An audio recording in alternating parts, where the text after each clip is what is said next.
We're all familiar with the stories of the early pioneers in the State of Israel, the draining of swamps, building new homes and towns for immigrants from around the world, the effort required to build a new country. Ben-Gurion's own vision for the future of the state was framed by his belief that its future lay in its ability to deploy science and technology to conquering the Negev desert. That vision has been realized today in the form of Ben-Gurion University, established less than 50 years ago. Our university is situated in Beersheba, at the northern end of the Negev desert. You know, being located in the desert on Israel's periphery creates a culture, an attitude of determination to overcome obstacles, an attitude characterized by Ben-Gurion University's researchers and academics. But for now, I'd like to share a glimpse into the future, a look at Ben-Gurion University and the Negev in 2045. Right now, we're in the middle of a revolution.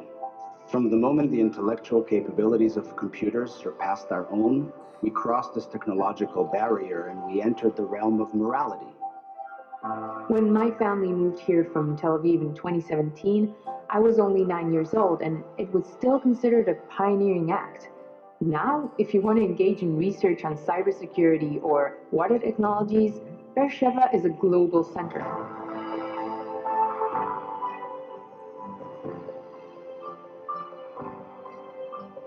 When Prime Minister Netanyahu declared Beersheba Israel's cyber capital 30 years ago, many Israelis felt that they heard it all before. But BGU embraced his role as a producer for top human capital for what was proudly called Silicon Wadi. Nobody's doubting now. The Negev was never just a location. It was a mission and a commitment. We always saw ourselves as a part of the community and aspired to be a catalyst for the development of the area and through it to inspire Israel and the rest of the world. I remember when student volunteers from the university came to my high school to teach science. For me, it was a life-altering experience. It made me want to be a student, go to university, and I think that's how change begins, through the children.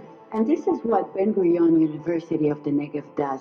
It is the interface of higher education, society, government, and industry that has catapulted the state of Israel and the whole region forward. We believe everything is intertwined. It's the synergy between fields that are seemingly not connected. Cybersecurity, robotics, medicine, alternative energy that serve as the basis for the unbelievable results we have achieved. You could actually say that our water-related technological developments help define the new Middle East. The ability to monitor water through microfluidic devices and the highly sustainable desalination membranes used in plants that run on photovoltaic energy were all developed here at BGU. And they have brought with them an abundance of water for the whole Middle East. This is the foundation of the constructive cooperation and peace with Jordan and the rest of the countries in our region. It has also allowed us to restore the Dead Sea and its status as one of the world's most unique natural phenomena.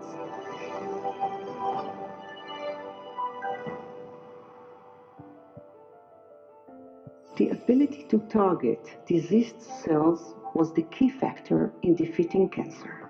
Since then, we have already developed the first generation of implanted nanocells that maintain our body 24/7, preventing diseases and cancers, fighting viruses, and even slowing the aging process.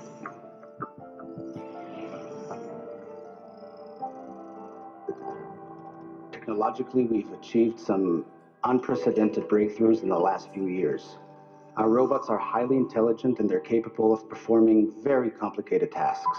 From helping the elderly, performing household duties, and performing dangerous jobs that keep people safe. Yet they lack one thing: feelings. See, right now we're getting very close teaching them empathy and love. But does that mean that they can also learn how to hate? Together, we're developing the next generation of AI that will encompass moral human behavior. This is one of the main reasons that I decided to leave MIT and I returned to Israel. I guess dealing with these moral issues felt more natural doing it here in Israel, closer to my Jewish holy and literary sources. And and closer to David Ben-Gurion's heritage.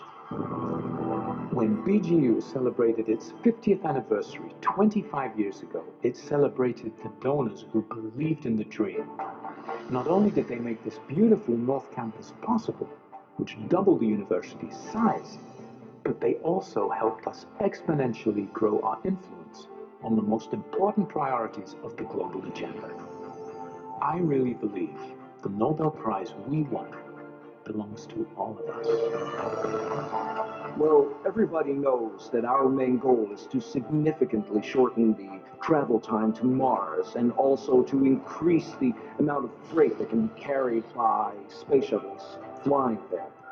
What most people don't know is that we are relying on the PICO satellite technology developed at Ben-Gurion University. Originally, it was developed for homeland security purposes. The PICO technology provided our teams of scientists and engineers with the means to not only go further than ever before, but to also do it faster and better. BGU played a major role in turning Beersheba into both a desired metropolitan center, recently reaching 1 million residents, and an influential technological hub. Look at what we've created here. The wineries and farms, the high-speed rail to Eilat, the technology that emerges from Beersheba. In the words of David Ben-Gurion, the difficult we do immediately. The impossible takes a little longer. I don't think it took that long.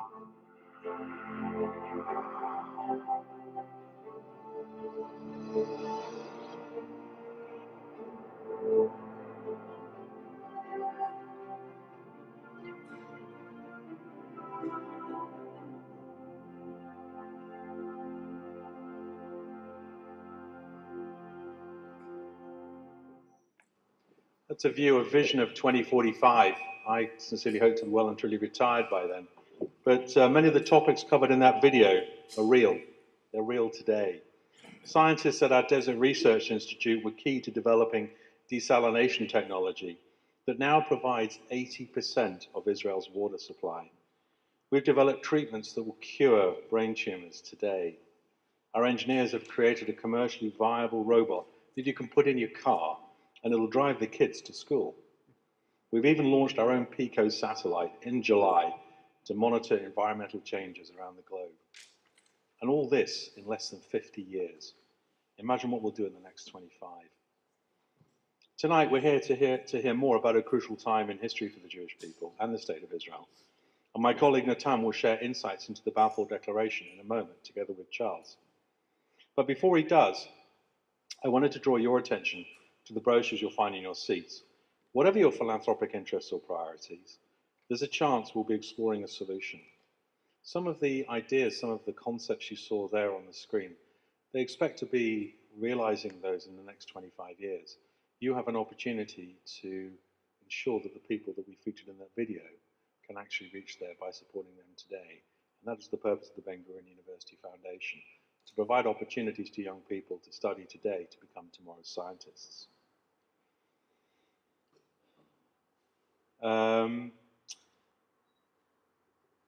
Call me if you'd like to arrange a visit to Ben-Gurion University the next time you're in Israel. We're an hour from Tel Aviv by train. It's very easy to get there today. Or if you'd like to learn more about the topics that interest you. And as you consider who will support this Yontif, consider becoming a partner in creating the future with Ben-Gurion University. It's my pleasure to introduce you to Dr. Natan Aridan. Natan is a researcher at the Ben-Gurion Research Institute for the Study of Israel and Zionism. He's editor of the Israel Studies Journal. He arrived in Israel with the assistance of the Ben-Gurion University Foundation in 1980 and has never looked back. I'm also delighted to introduce Dr. Charles Landau, whom I'm sure is known to many of you. He lectures on Jewish history and comparative religion and has lectured in the House of Commons, synagogues, churches, universities, and many other institutions, both here and abroad. Ladies and gentlemen, thank you. My name is Dr. Natan Aridan, and you've come to listen, to discuss about the Balfour Declaration. And I will talk for a few minutes, and then with my colleague, we will discuss in greater detail about the Balfour Declaration. This is the view near my institute at Sde Boker. This is Bereshit. This is Genesis. This is the creation of where great religions have come from the desert. And it is very, very inspiring. This is something which I found, and I wanted to give you some idea about Ben-Gurion. I know, again, you hear about Balfour.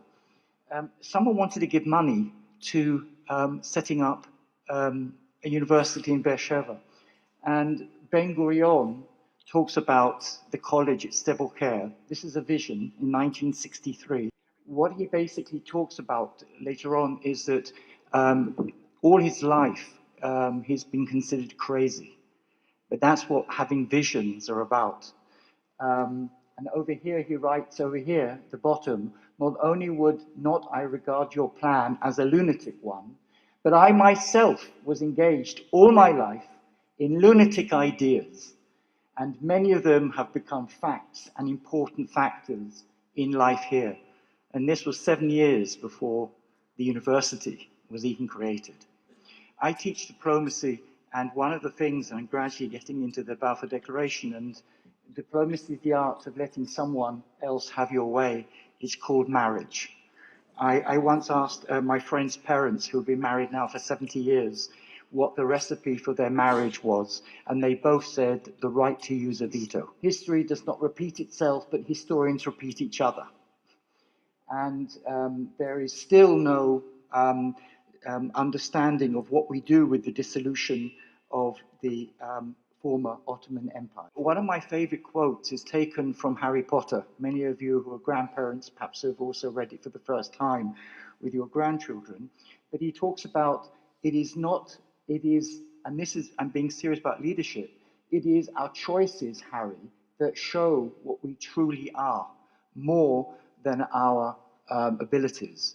And so we as human beings, we're coming up to HaYomim HaNoa'im, the days of war, we are judged not by what we say, what we thought, or what someone else thinks. We are judged by what we do. And that is something that when we look back in history, that we do. Balfour, Arthur James Balfour, who was foreign minister and was responsible for signing the letter on the 2nd of November, 1917. I'm just going to go very, very briefly because many people here have read and have read widely. One of the myths is that somehow or other the Balfour Declaration was issued because of pro or philo-Semitism, that people were pro-Jewish and therefore had sentiments. All I can tell you is, beware of Greeks bringing gifts.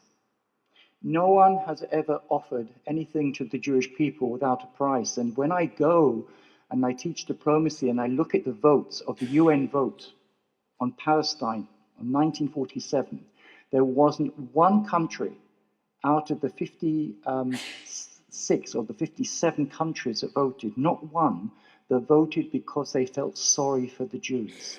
When I analyze every country's vote, it had to do with their own interests.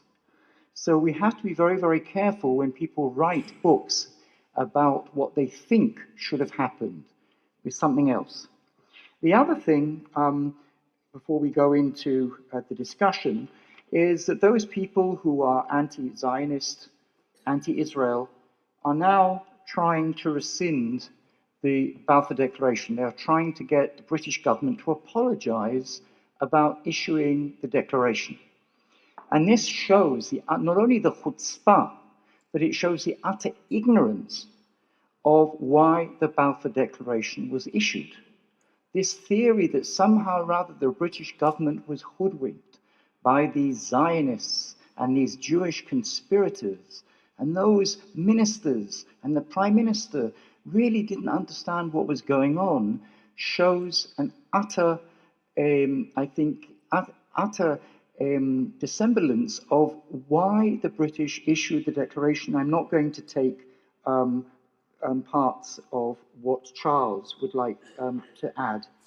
The important thing is we need to ask is that if religious motives were so important, why did it only begin to place some sort of semblance of interest in February, March 1917, Why not 1914? Why not 1915 or 16? And there are various reasons which both of us will deal with. The other important thing is to understand to what extent do people play a part in history. We know that history is his story, but there's also her story to the effect. And my next book, I'm writing about the contribution of women to diaspora-Israel relations, because there were also, which I'm not going to go into it to get now, a number of very influential women in Britain who played a part, not just Weizmann and not just Sokolov. But we need to understand that Britain was losing the war. Certainly by the beginning of 1917, Britain was losing the war. The Russians were deserting the soldiers. The French were shooting as many of their own soldiers for mutinies. Britain was on its own. And in a war, everything is done to win a war. Now, I've served in the Israeli army. I've seen people being killed. I've seen decisions being made. And the one thing that everyone does is everything is done to win a war. And we often ignore that. And what was happening was that the Ottoman Empire was collapsing, and there was disagreement between the British and the French. Next slide. And an agreement between Sir Mark Sykes and Picot, his French counterpart, tried to divide up what they considered to be their interests in the Middle East. The most important thing is that the British and the French, although they were together, the British were trying to stop any further French advance. And so what happens is that the British encouraged, there was always a Zionist movement wanting to have support from a foreign power, but the British encouraged the Zionist leaders to write them memoranda which they could therefore adopt. And again, I'm not going to go into it. The other thing is that the French and the Germans were also going to issue their own declaration, but they were going to promise a state to the Jews. Again, without going on to what Charles might be talking about, we have to understand that during the First World War, there was a struggle in the British government itself as to what should be happening. And the other question, which I think is very, very important, is to understand what was meant by the word homeland. Talked about a Jewish homeland. We'll analyze the text later on. No one knew what it meant. When Herzl wrote his book, Judenstadt, Stadt in German can be a state, as it is in Germany, or in the United States. And if you were to ask members of the Zionist Congress in 1897, where was Palestine? No one could define it until 1919. So the Zionist movement were asking for a homeland or a territory in Palestine, but no one could actually define what it is. So what is a homeland? What does it actually mean? We'll be looking at later on. And so what happened was the British invaded Palestine, and again, and this is where I'm going to finish, the British were very concerned that they wouldn't get American support. The United States was very concerned with British imperialism, but if the British were going to invade Palestine and help Jews, then how could you in any way object to this? The French would be given a fait accompli. The Germans wouldn't do anything to rock the boat with the Ottomans. And basically, at the beginning of the end of October 1917 and the beginning of November, the declaration was issued, which again we will look at. I just wanted to sum up just a couple of ideas before we carry on, and that is what is the importance of the Balfour Declaration is perhaps more important than what the declaration is itself. If you ask many people in this country about why they want to rescind the Balfour Declaration, most people haven't read it. But I think what's important to understand, and this is where I'm going to finish, the importance of both the Balfour Declaration and the League of Nations decisions in the international recognition of pre-existing natural, historical, and legal rights of the Jewish people. People forget we were an independent nation, not just once, but twice in Eretz Israel. And those people who accuse Israel of colonialists, we were the opposite. Why were so many Arab peasants angry? And I can understand it, by the way, is they had been paying for centuries rent to absentee landlords in Beirut and in Aleppo and Damascus. And when a large waves of Jews came, Ben-Gurion was one of the wave, they wanted to do everything for themselves. They were terrible workers, by the way. And so as a result, the Falach, the Arab peasants, were basically dispossessed. They never owned the land, but they no longer had land to work on. And their resentment wasn't against those landlords who had sold land at inflated prices.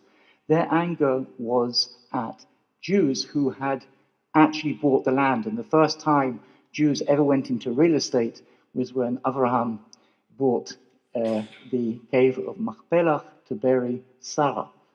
And so what's important is that there was a legal recognition of the rights of Jews.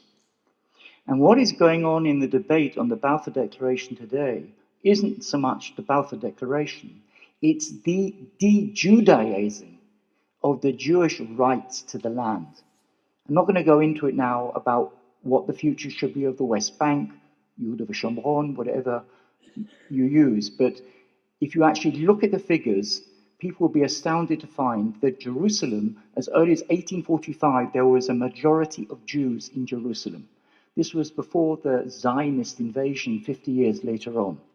And so when you will be exposed more and more to the Balfour Declaration about whether it's Britain should apologize, what's basically being said is that the League of Nations, which was a legal organization, supported the rights of Jews to live in their own homeland, to build up an economy for the benefit of all man and woman, humankind. Thank you.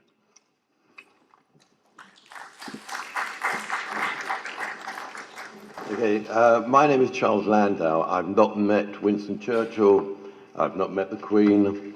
However, I have met a number of patients, and the people that I treat are actually quite interesting. Many of them are involved in the law, in theatre, and politics as well. It's interesting to note that in asking each and every one of them over the last couple of weeks, as I do, we have a chat before we do any treatment, what about the Balfour Declaration? Not one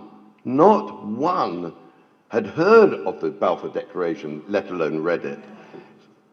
So, of course, what is very important to Jews and to Israel and to the Middle East doesn't mean that the general population out there have necessarily heard of it.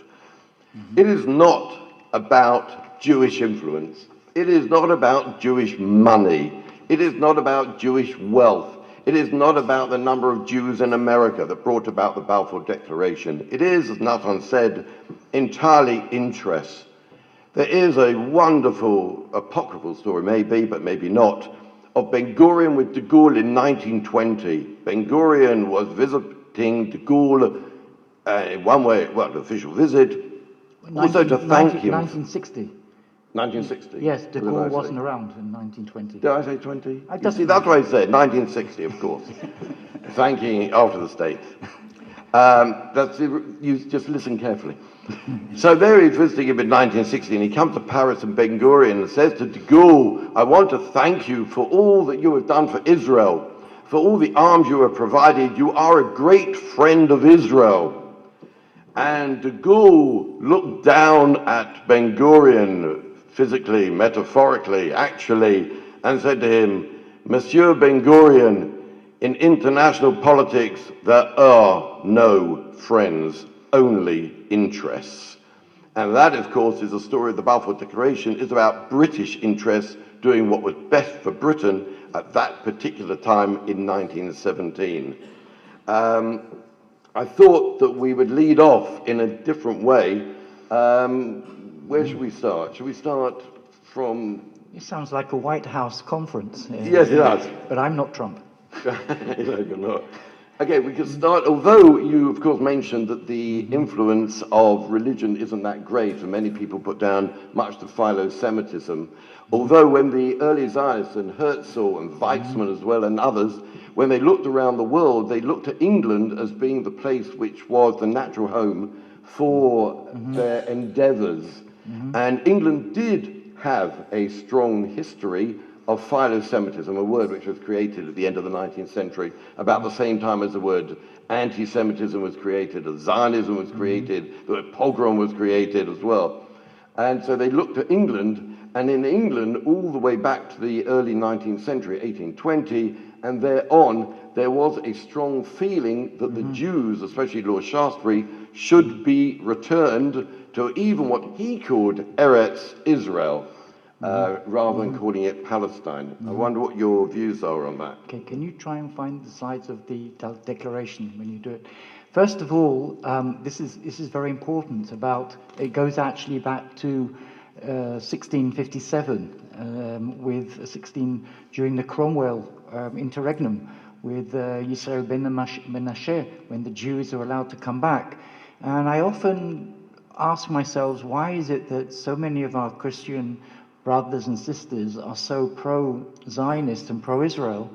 But there's also a hidden meaning. In no way do I use this in derogatory, because the prophecy for Protestant Christians, not Catholics, there's a big difference between Catholics and Protestants, is that only when the Jews are assembled in their own homeland will the Messiah come. And when Herzl is meeting with world leaders to try and get support, he and Sokolov meet with the Pope, and the Pope says there is no Jewish people, there is no Jewish nation, but I'm in favor of all the Jews returning to Palestine.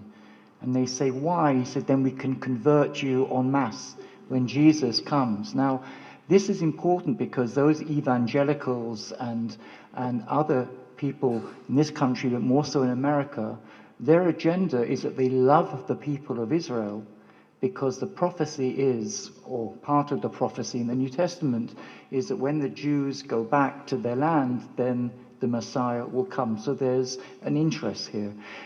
Yes, certainly, and it's very, very important to understand, is that just as many as there are Christians who support Israel, there are Christians who are disinvesting from Israel. I was in a conversation with the leader of the Church of Scotland recently, and the Church of Scotland decided to disinvest in Israel. And I asked them whether they were going to dismantle their lucrative hotel, the Scots Hospice Hotel in Tiberias, and also less lucrative in Jerusalem. Okay, no, it's not going to happen.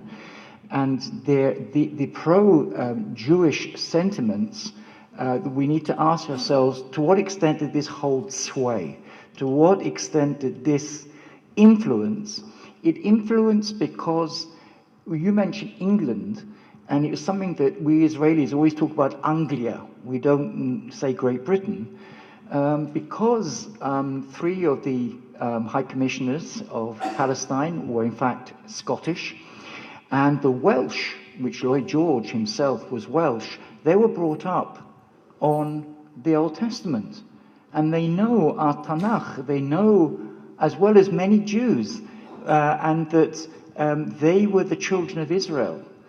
And this feeling of also the church that you don't go to in the Methodism, similar to Judaism. So there is a familiarity about Jews and about the importance of supporting. But when it comes down to real nitty-gritty decisions, I don't think it held sway. But it opened doors as well. Of course, it's, the Prime Minister Aberdeen was written to by Shaftesbury, And it was he in 1853, many people think it's a Zionist statement, who coined the phrase a country without a nation for a nation without a country. And he saw that that nation were to be the Jews. Later on in 1901, by Zangwill was the first one said, brought on then the statement of people without a land without people. By the way, this quote was very important because I've been in debates with Palestinians and Arabs for the last 45 years, Elise will know. And they always quote and misquote this Shaftesbury and the Zionism. In other words, a people without a land without people. Now, but it didn't mean... what they, in fact, what the quote was, a land without a people, in other words, a nation. There was no Palestinian nation. And therefore a land without a people for a people without a land, the Jewish people. Now what which is very clever but also very annoying, is that if you go onto the internet and you read all these quotes, how is it quoted? A people for a people without a land, without land. In other words, there's no people there. Of course there's people. Everyone knew that there were Arabs there. But at the end of the end of the First World War, there were only 58,000 Jews in Palestine. And so this is important, that the connection and the help of Christians helping Israel, but don't in any way be hoodwinked. If you go and read what's going on with the disinvestment in Israel of many churches, the Presbyterian churches as well, it's quite alarming. And so not to get this feeling that all the Christians are with Israel, but certainly there was great support and it opened doors. Well, it certainly helped. Here in England, Lord Shaftesbury said, in fact, when he first enacted a consul in Jerusalem, and there was a bishopric, the first bishop also in Jerusalem, when they were trying to claim, each European country would try and claim a bit of the Holy Land for themselves, the Russians, the Germans, the French, and the English as well. And he said at the time when there was a first consul, that the ancient city of the people of God is about to resume a place among the nations, and England is the first of the Gentile kingdoms that ceases to tread her down. The wonderful story about the first bishop, who was a Michael Solomon Alexander, he was born in Germany. He came to England as a young man. He became the rabbi of Norwich, although that shouldn't affect anybody. And he then became a shochet and a teacher in Plymouth. In 1825, he converted to Christianity, and he then became ultimately the bishop in Jerusalem. So a rabbi became the bishop in Jerusalem, and to Shaftesbury, this was the ultimate aim of St. Augustine. Would have been blessed to see that a Jew and a rabbi ultimately became the first bishop in Jerusalem. And the connection, of course, of Shaftesbury and Eros and there at Shaftesbury Avenue, in recognition of the great works which he did. Which, by the way, is very interesting. I don't think Corbyn would sing this song, but if you notice that William Blake, the hymn of the Labour Party is Jerusalem, and it's to build Jerusalem, the road to Jerusalem in 1945. This was the rebuilding, this euphemism of help. But if I may, and we'll do it together as a double act, to actually look at the Balfour Declaration itself, the wording. I'll start and you can carry on. Do you want to go to that now? Well, okay, fine. I think it's important. Lead to it onto we'll lead to it onto it. But as I say, the idea, it's very similar. What people do, one can disagree with Israel's policies, but Israel is the only country which basically, because of its conceived actions, is considered not having the right to exist.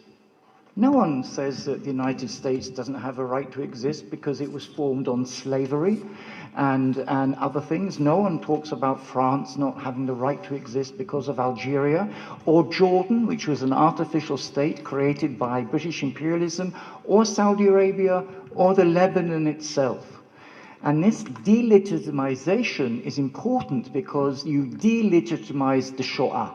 In other words, if you can prove that the Shoah was a hoax, then in theory, then the state of Israel doesn't have a right to exist. If you can show or prove that the Balfour Declaration was issued because of the power, this tremendous power of the Jews, then in theory, you delegitimize the state of Israel. And this is very frightening and very worrying about rewriting history to try and justify your political points of view today. Right, so the Balfour Declaration came out of it the end of the 19th century. The situation of the Jews was tough in most of Europe. In Germany, there were the rise of anti-Semitic parties. In Russia, we now have, from 1881 onwards, we have pogroms. In France, we now have the Dreyfus Affair. And when the First World War exploded in the world to kill umpteen tens of millions of people, all of the great empires which had existed and the great monarchs and other czars that existed before the First World War were to all disappear. And it's the Ottoman Empire which was to be crushed for their sake of siding with Germany, and to be divided, the spoils divided amongst the victors. The Jews themselves had, in Europe, worked for 100 years and more to be finally accepted as citizens of the countries in whichever they lived, whether it was Germany, where most of the battle for acceptance went on, or in France, or here, even in England. Along come the Zionists, Herzl, Weizmann, and others, who begin to say to them, yes, you want to be German, but we say to you, Palestine is where you're going to be. We need a Jewish homeland. We need somewhere for the Jews to go, der Judenstadt. We need that. And for many Jews, this was absolutely against everything they believed in, everything they wanted, which was finally to be more German than the Germans, to celebrate Schiller's birthday, to walk the streets of Berlin proudly being more German, and to smell the trees and breathe the air of what was Germany to them. And the same thing went on around Europe. That we have to understand that with the coming of the Balfour Declaration, it wasn't quite as simple as it seems. And although the Zionists were asked to formulate a basic formula to present to the war cabinet, the government, it wasn't exactly as we read in front of us. Shall we start? Just before, the points that you raised were very interesting, because if you look at the Rambam, Maimonides, Jews were to be loyal to the countries that they were in, and anyone who has heard my talk before, maybe yesterday, and again, we're coming up to Yom Kippur soon, and I think it's important that people understand that why do we have Kol Nidre? Why do we say Kol Nidre 3 times? And the reason is that what Jews are saying around the world, Jews who are emancipated, who have begged and pleaded for equal rights, what we are saying to the Goyim, as well as to us Jews, is that we're tearing all these promises up for 25 hours. They are null and void. That is treason. That is sedition. And so the Shliach Tzibor, the Chazan, starts whispering a bit, and then people would go outside to find out whether there are any spies, because to try and justify that the Jews weren't loyal, until the third time when you're absolutely convinced. Because when you think about the logic of it, you are tearing up any agreements, consensual agreements that you have given to those countries that have taken you in, and you are equal citizens. And it happened in this country to the point that in the United Synagogue, where we are today, in control of the United Synagogue, certainly until the 50s, was Whaley Cohen and the Montagu family. And although there was a prayer for the state of Israel in the Singer's prayer book, it wasn't actually officially acknowledged until 1962. Until 1962. And so this feeling of being proud of being Jews and worried about this idea of dual loyalties. But we will go into it. Do you want to start, or should I start? Well, whatever. Okay, the November... We should do this more often, Charles. We should. Yeah. You know, Ben-Gurion University, yeah. November the 2nd, 1917. It just didn't come out of nowhere. There had been months of, well, for a better word, of negotiations as to what the words were to be. One thing you can say about this, it is not a legal document, the Balfour Declaration. It is not a legal document. And it is vague. Like many international documents, letters, and other such things, they remain vague in order that each side can gain out of it what they will. And we were only discussing before about Resolution 242 and the word "the" in the Resolution 242 and how you can read different things into it because of one word of 3 letters. But that's not the subject of tonight. So it begins. I'll just do the first one. Okay. Dear Lord Rothschild. So the natural question would be, why is the Balfour Declaration written to Lord Rothschild? Who is Lord Walter Rothschild? He was actually a very bizarre individual. He had zebras as well. Sorry? He had zebras in his house. He had zebras, well, he had lots of animals, but he had a carriage. Now, many of us, and you've met the Queen, said the Queen's carriage is a landau, in fact, is led by horses, but Walter Rothschild's carriage was led by 4 zebras. He was He saw everything in black and white. Yes. I'm glad I didn't say that one. Right.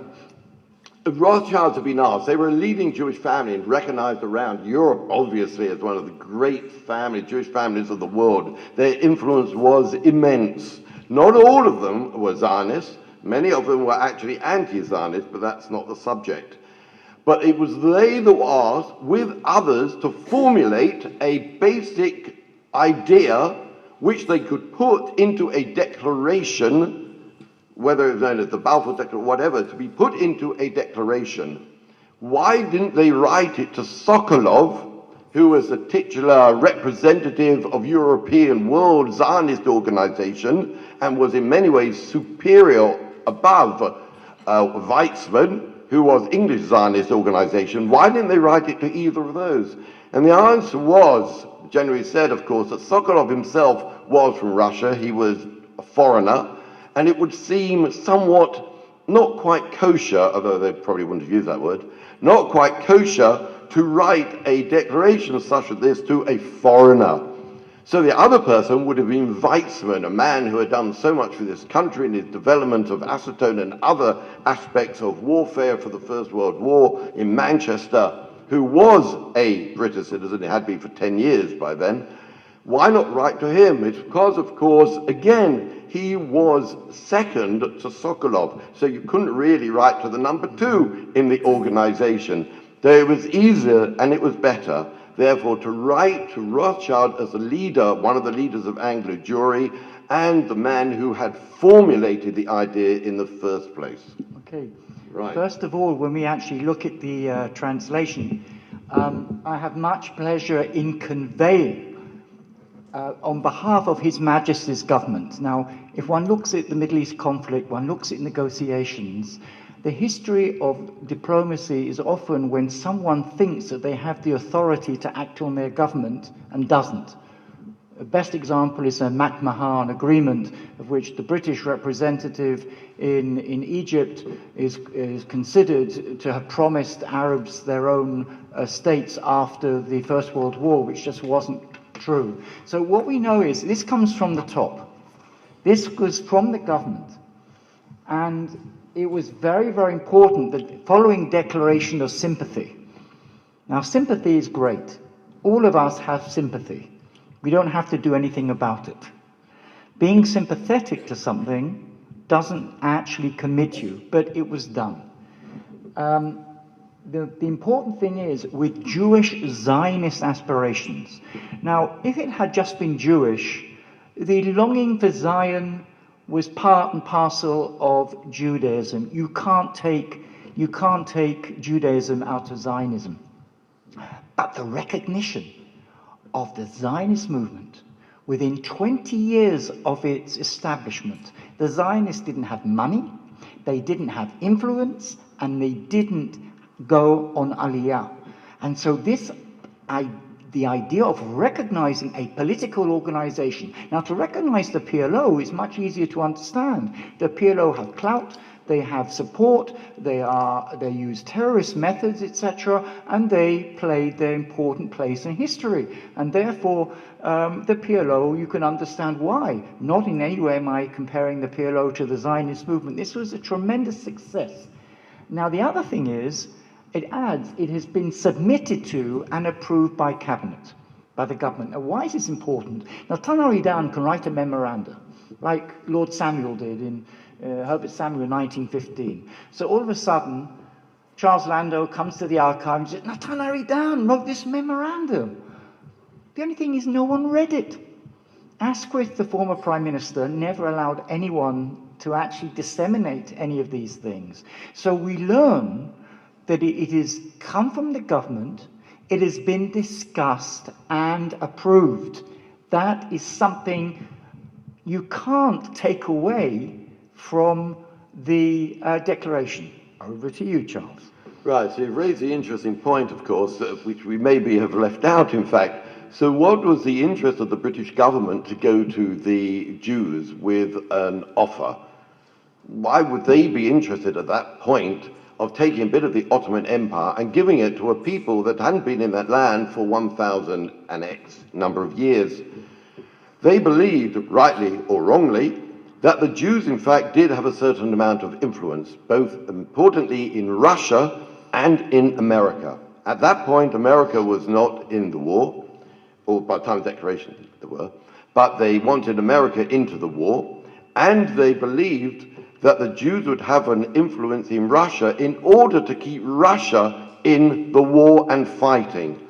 We recently, or some of us have, come back from Russia on a trip, and they went to St. Petersburg, where they don't recognize the revolution. But when the revolution came along, it wanted to draw, Lenin wanted the Russians out of the First World War. That would have been absolute calamity for the English, because as long as the Russians were fighting the German troops were occupied on the Eastern Front. If Russia came out of the war, all those troops on the Eastern Front would now come westward and be able to fight against the British and the French, who were at that time losing the war. Therefore, that is their interest in getting the Zionists on their side to influence Jews around the world. So when we talk about the His Majesty's government view with favour, I'm trying to be objective here. What chutzpah? What chutzpah of the British government? The people in charge were the Ottoman Empire. They'd been there for 499 years and 7 months. And here you have the British government issuing a declaration of sympathy to a land they didn't even have a foothold in. This is important. It wasn't as if, they're in charge, a bit like Cyrus, with Ezra and Nehemiah 2,000 years ago. The Babylonians are in charge. They issue a declaration, and Ezra and Nehemiah come back to Eretz Israel. They're in charge, but the British are not in charge. The other thing is establishment in Palestine. As I said, Palestine, no one knew what it was. It had never been an independent state. It was a geographical expression. I'm not talking about politics today. No one knew what it meant, and the Zionist movement didn't know what it meant. So the other important thing is a Jewish home in Palestine. And many people who criticized Britain afterwards for having betrayed the national home, the British did not betray the national home, because it said there would be a national home in Palestine. What does that mean? 10 feet? 100 yards? Could it be a kilometer? 20 kilometers? 50 kilometers? In Palestine. But the important word over here, of a national Jewish home, not the Jewish national home, a national home. No one knew what the word national home meant. It had no legal. We know what a state is, but a national home is a reservation for Aborigines. What does it mean? Over to you, Charles. Next slide. So coming back to the issue of what is Palestine. In fact, this was discussed, and I have here from the Peace Conference of 1919 with the Council of Four, which was America, France, Great Britain, and Italy. And at that conference, they are discussing What is Palestine? So here is a map, which you can see or you can't see. Palestine Yeah, is but it says 1922 here. Yeah, I know, but we've got... Okay. This is basically a geographic, we won't get bogged down on the actual date. But whether Palestine includes Transjordan or is it what Israel is today with the West Bank, but they did discuss it, and it's interesting, and if I could read it because the writing is so small, that they talk about the eastern boundary of what was to be Palestine. And at the peace conference, they therefore exclude Transjordan and state that the eastern boundary of what they recognized in the peace conference of Palestine was the River Jordan, the Lake of Galilee, and straight down line as we know it today. And of course, we've already said it wasn't to be of Palestine, but in Palestine. Okay, that was the achievement of of this object. That, in a way, was the end of the declaration. Mm-hmm. That was the promise of the Jews to have this part of what was the Ottoman Empire and is of and in Palestine. But as a result of the workings of the anti-Zionist lobby, Edwin Montagu, who is famous for those of you who know North London, there's Montagu Street, Montagu Square, Montagu this, that, and the other. There's also Montagu in Romeo and Juliet. Not quite the same. However, he had some wonderful statements about his feelings. He declares most strongly, he said, I have been a British citizen, I'm an Englishman, and you are coming along to tell me that I no longer belong here, and I've got to go over there? Because that is implied in a way in the declaration. Says he, quoting, judge of my consternation, when this Zionist business intrudes itself on the horizon, if you make a statement about Palestine as a national home for Jews, every anti-Semitic organization and newspaper will ask what right a Jewish Englishman with the status at best of a naturalized foreigner has to take a foremost part in the government of the British Empire. He, of course, would be in India. The country for which I have worked ever since I left the university, England, the country for which my family has fought, tells me that my national home, if I desire to go there, therefore my natural home is Palestine. Is that what you're trying to tell me?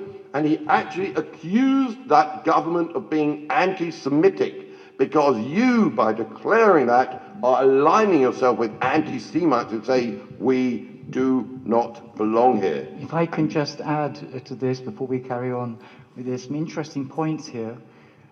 When there, as we probably all know, the Sephardi community controlled all the functions, the major functions of Anglo Jewry until the middle of the Second World War. They called it the cousinhood. The best book on it is by Chaim Bermont, who wrote the book in 1972. Now, with the influx of many Jews coming in from Eastern Europe, Jews, the established Jewry in this country, were very concerned that there was a creation of anti-Semitism. The Home Secretary at the time was Arthur Balfour. And Arthur Balfour sets up a parliamentary commission in 1902 to try and look at the aliens. And later on it came the Aliens Act. And I think in 2005 there was a large exhibitions in this country. And who does he invite as an expert? Theodor Herzl. So Theodor Herzl, and yourself, you've been to Parliament as well, he comes and explains what he thinks could happen to the Jews. Instead of them coming to this country, they should go off to Palestine. The other thing is that Montagu was a very complex figure in his family, and many Israelis have made derogatory remarks about him being an assimilationist, a self-hating Jew. But that family, who, I don't like the word keeping mitzvot because there are 613 of them and not everyone can keep all of them, but to the point that they had written in their will, if any of their family did not keep the Orthodox laws, they'd be written out of the will. Lily Montagu, who founded the progressive movement in this country, she was written out of Montagu's will, and his brother, because she didn't keep with Orthodox Judaism. And the other thing, which I think is important to understand, is that Montagu was the minister for India.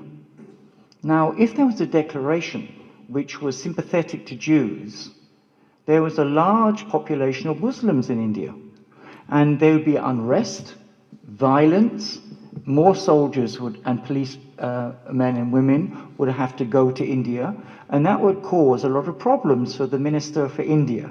All the points that Charles has raised before are important, but there are, as I said, other factors involved. And so if we carry... Yeah.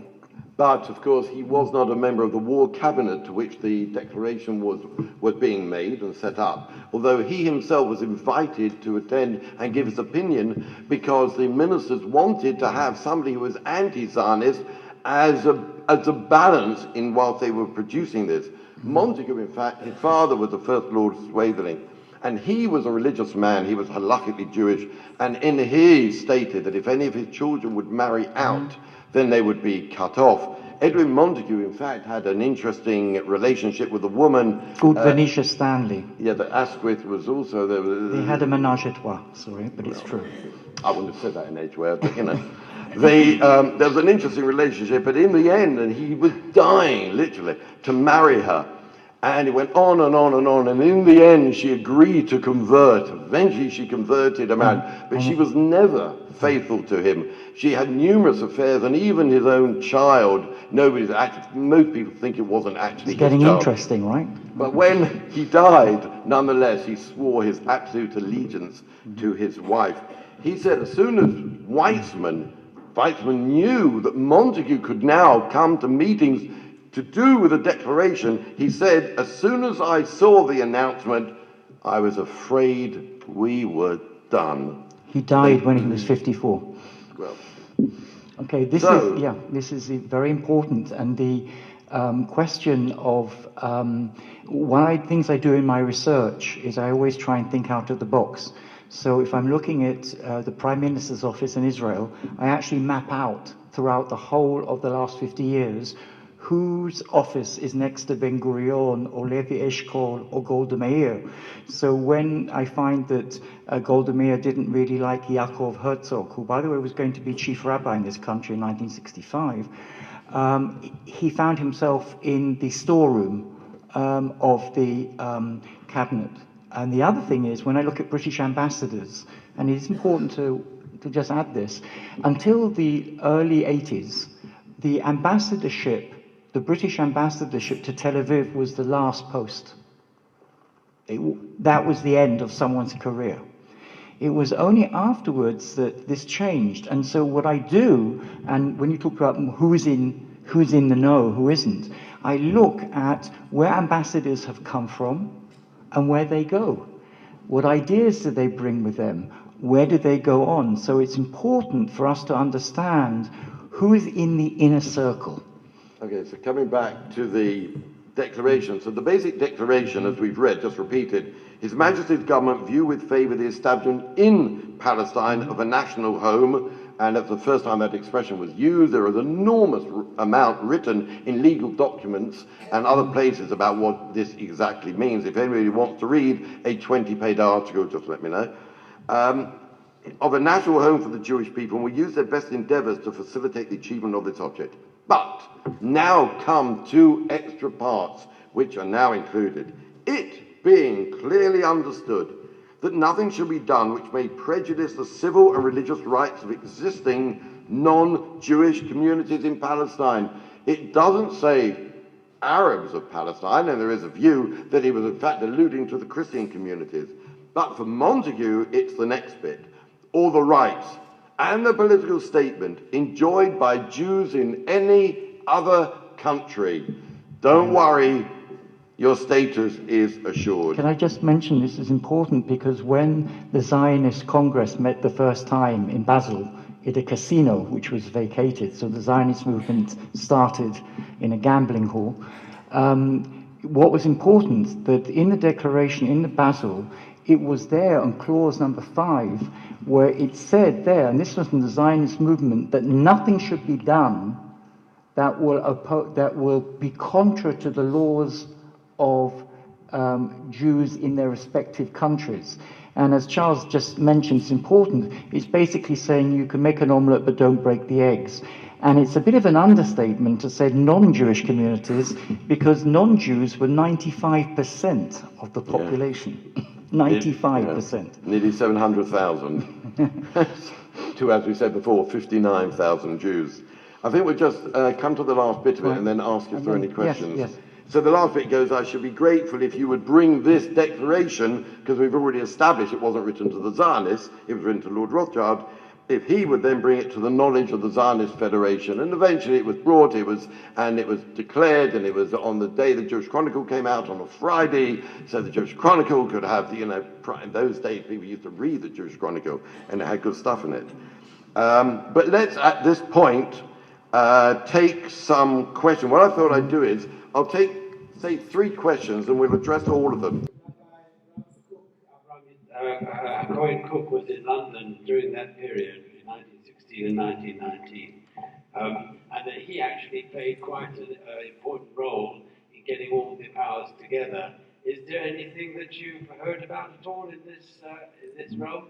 I know that he knew Chaim Weizmann, and he also was very aware of the developments of the other leaders in the British government at that time. Did you hear anything about that? Okay, we'll take 3 questions. So we'll take about Rough Cook. Yeah.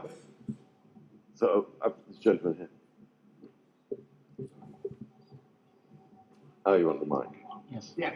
Basically, we've heard you say that the Balfour Declaration is not a legal document.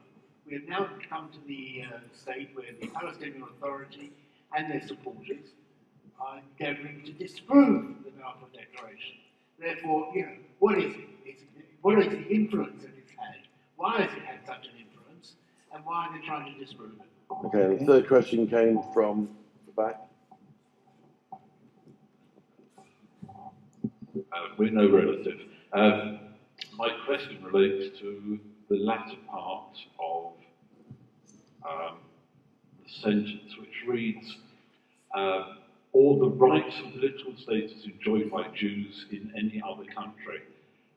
How could any weight be put behind such a statement by somebody in this country for any other country? And was there any weight behind that? Okay, and I'll just add one question, which I received I get lengthy emails. I had a lengthy email last night from a lady who wanted to know that did this mean a state? Was a state promised? So although it was called national home, did they actually mean a state or did they not?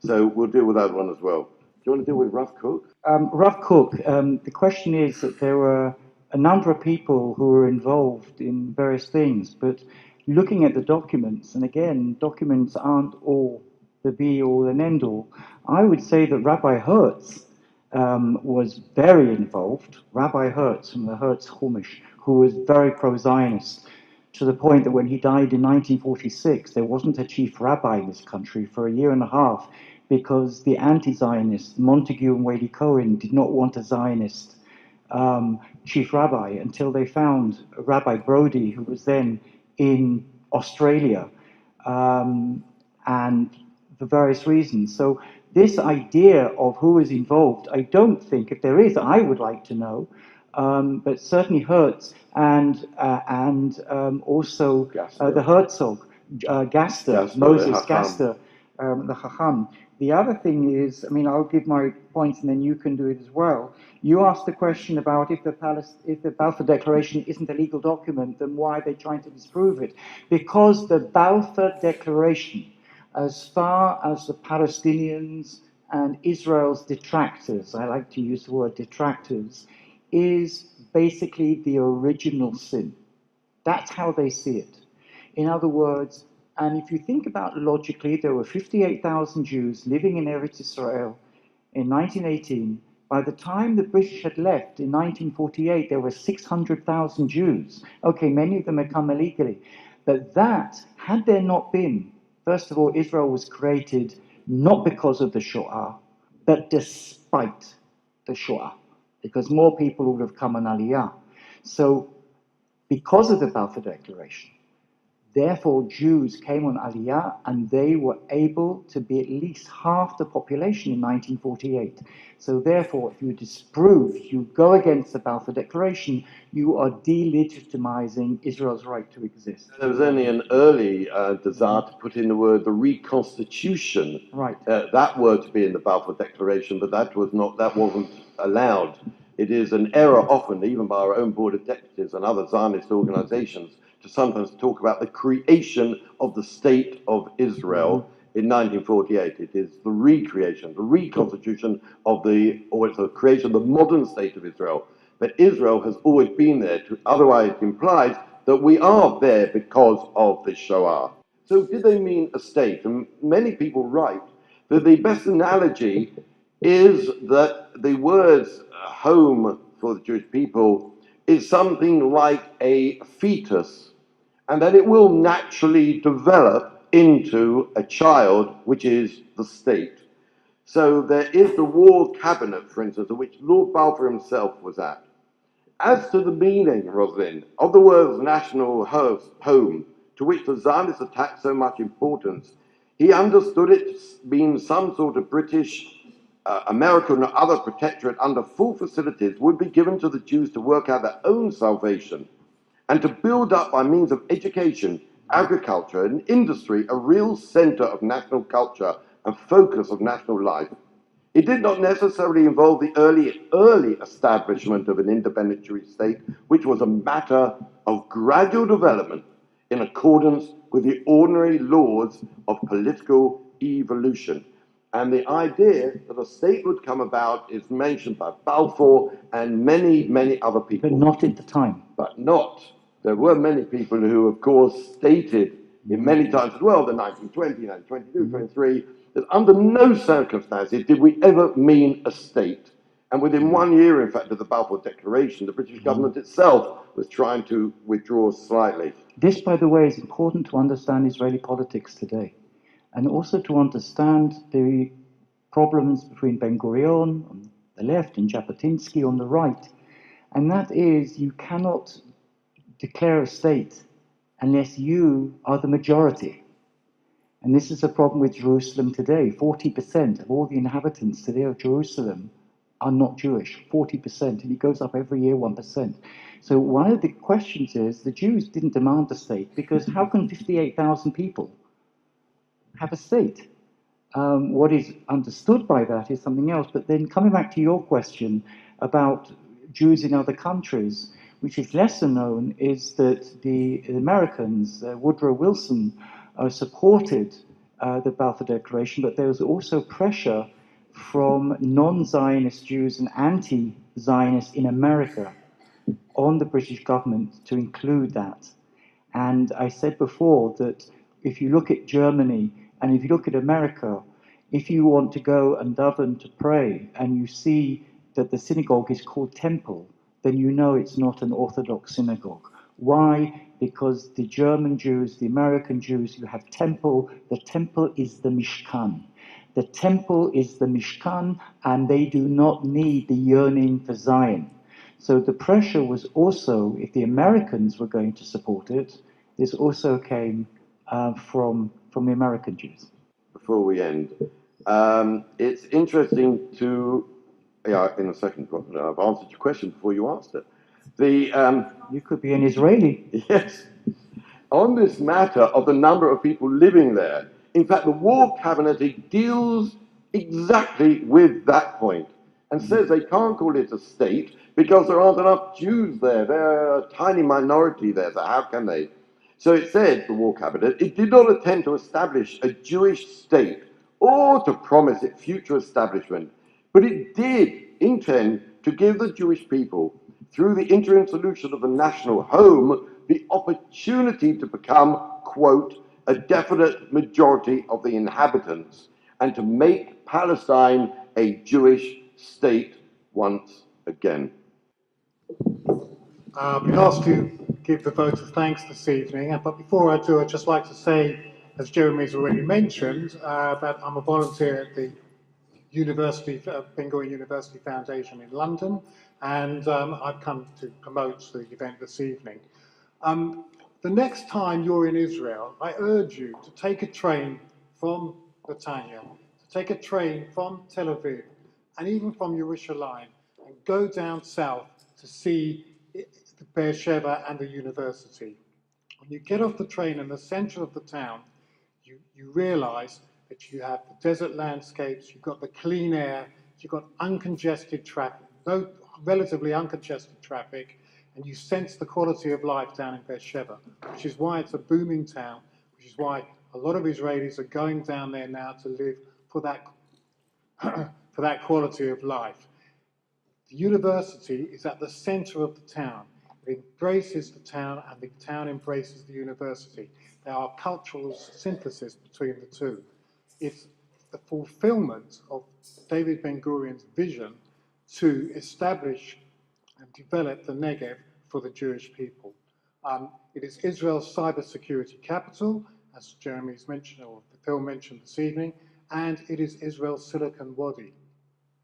I can tell you that the army are relocating to Beersheba as we speak about 12,000 cybersecurity experts, soldiers, to Beersheba to work in conjunction with the university, because the university has such an established cybersecurity center. In fact, when I was in Israel in May this year for the Board of Governors meeting, an American donor pledged approximately $15 million to open the cybersecurity building in the university in May of this year, cut the ribbon.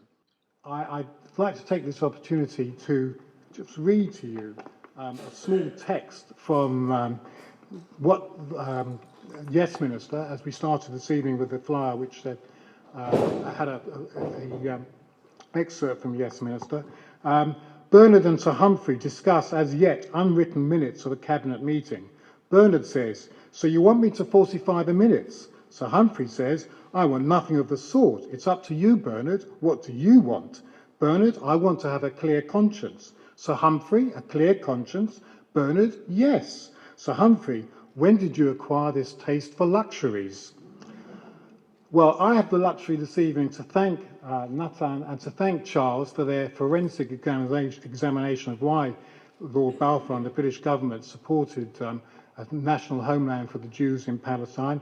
And I think I can say on your behalf that we view with favour their examination of the reasons for it. I'd also like to thank the tech team tonight. Jeremy's already done it, but I'd like to say again my thanks for Jeremy Cohen and Tony Honigsberg to set up all the technical things for this evening, and to mention to you that this will be recorded and placed on YouTube. It's one of the first time it's been done by Ezra Shaw, so if anybody wants to revisit anything that's been said tonight, and there's been a lot said, you can go on YouTube, I don't know when it's going to be, and see this event again in live time. I'm teaching a class on diplomacy, and I always quote Lord Armstrong, who was Secretary of the Cabinet, and this is to your thoughts, who wrote, "The great ones have gone to their drinks and their dinner. The Secretary stays getting thinner and thinner, racking his brains to record and report what he thinks they ought to have thought." So just to continue thanking Tony and Jeremy, I'd like to thank also David Landau for his support this evening, the office in the Shaw, the security team, and also Hannah and Jeremy and all the caretaking team. I know we'll be back here next week, this time, not quite this time, on Wednesday evening. The event won't be recorded, but I'd like to take this opportunity of wishing you all a Shana Tova.